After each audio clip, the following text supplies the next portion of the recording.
ఆకాశం పుష్పించిందా? ఊవెత్తున ఎగిసి పడుతున్న సముద్ర కెరటల్లా మమ్మ ఆశీర్వదించవచ్చిన నా తెలుగింటి ఆడపడుచులకు, నా అన్నదమ్ములకు, తెలుగుదేశం పార్టీ కార్యకర్తలకు, నందమూరి వంశ వీరాభిమానులకు, అందున ముఖ్యంగా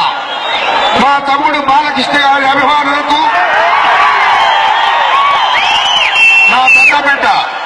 కళ్యాణ్ రామ్ బాబు అభిమానులకు, నా రెండో బిడ్డ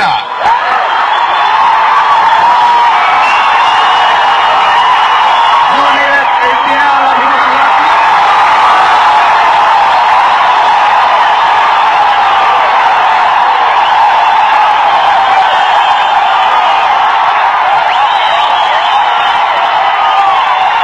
అలాగే మా వంశంలో మరో బిడ్డ తారక రత్న గారికి,